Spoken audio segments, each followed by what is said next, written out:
Hello students, welcome to my YouTube channel routine mentor UGC NET. कैसे हो आप सभी? आशा करता हूँ अच्छा। आज की वीडियो में आपसे बात करेंगे यूजीसी नेट पेपर 1 के कुछ इंपॉर्टेंट 100% टॉपिक्स के बारे में हम बात करने वाले हैं। हम एक सीरीज शुरू करने जा रहे हैं जिसके अंदर उन्हीं टॉपिक्स के बारे में डिस्कस करेंगे जिनसे हर बार आपके एग्जाम में क्वेश्चन आते हैं। तो आज का पहला टॉपिक आपका है लेवल ऑफ टीचिंग के ऊपर से, जो आपके पहले यूनिट उसके अंदर से ये क्वेश्चन है, जिसके अंदर पहला क्वेश्चन आपकी स्क्रीन पर ये शो हो रहा है, जिसके अंदर मैं आपको बताने ये क्वेश्चन के अंदर आपसे पूछा गया है कि कौन से लेवल हैं जहाँ पर हम एक क्रिटिकल थिंकिंग के बारे में डिस्कस करते हैं। जो आपकी आलोचनात्मक चिंतन है उसके बारे में किस लेवल पर अध्ययन किया जाता है, किस लेवल पर उसके बारे में अच्छे से जान सकते हैं। यहाँ पर आपको ऑप्शन दिए गए मेमोरी लेवल और understanding level, reflective level, autonomous level. तो ये आपका रिफ्लेक्टिव लेवल है, वहाँ पर हम क्रिटिकल थिंकिंग के बारे में बात करते हैं। जहाँ पर एग्ज़ाम के अंदर आप क्रिटिकल थिंकिंग के बारे में अगर पूछा जाए तो वहाँ पर आपका ये रिफ्लेक्टिव लेवल होगा, और जहाँ पर आपका एग्जाम्पल प्लस अंडरस्टैंडिंग की बात हो वहाँ पर हम इसके अंदर अंडरस्टैंडिंग लेवल पर या अवबोध स्तर पर बात करते हैं। मेमोरी लेवल के अंदर हम लूट लर्निंग की बात करते हैं, जहाँ पर हम सिर्फ चीज़ों को रटते हैं, जैसे छोटे बच्चों को ABCD रटवाई जाती हैं वैसे। और अंडरस्टैंडिंग लेवल के अंदर हम क्या करते हैं, अंडरस्टैंडिंग लेवल के अंदर हम उनको एग्जाम्पल देते हैं और रिलेशनशिप करते हैं और चीज़ों को जोड़ना सीख लेते हैं।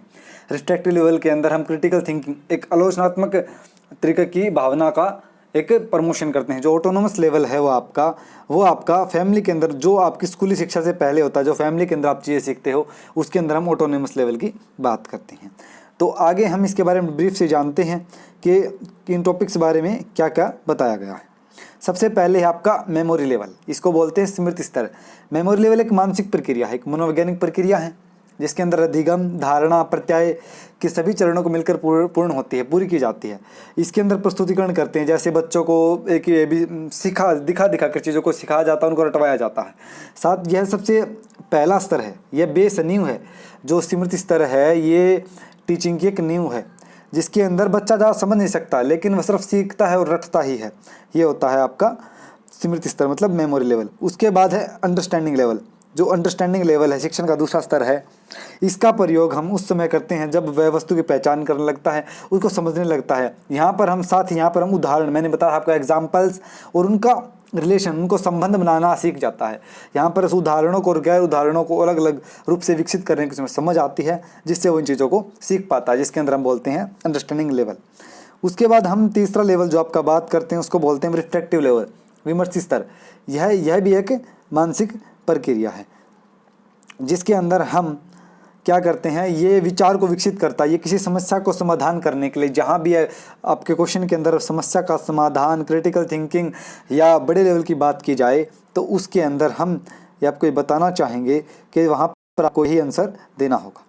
तो ये आपका जहाँ पर समस्या का समाधान करने के लिए या आपके संज्ञानात्मक अंतर्विनियम के स्तर को विकास करने के लिए हम इस स्मृति स्तर या रिफ्लेक्टिव लेवल का प्रयोग करते हैं। तो ये आपका है। इसके अंदर आपके ये 3 पॉइंट जो हमने कवर किए हैं आज की वीडियो में कि टीचिंग के कौन कौन से लेवल होते हैं। टीचिंग के 3 लेवल होते हैं। सबसे पहले मेमोरी लेवल, जहाँ पर रूट लर्निंग होती है, जहाँ पर रटवाया जाता है। और नंबर 2 पर अंडरस्टैंडिंग लेवल के अंदर आपके examples plus understanding plus relationship, मतलब उनको जोड़ दिया जाता है ये इसके अंदर। और रिफ्लेक्टिव लेवल के अंदर आपकी क्रिटिकल थिंकिंग के ऊपर बात की जाती है। तो ये सभी आपका, अगर इससे कोई भी क्वेश्चन आता है तो आप इन कीवर्ड से पहचान कर आप उसका आंसर दे सकते हो। तो आज की वीडियो में इतना ही, मिलते हैं नेक्स्ट वीडियो में नए कंटेंट के साथ। तभी के लिए थैंक यू और अपना साथ बनाए रखें।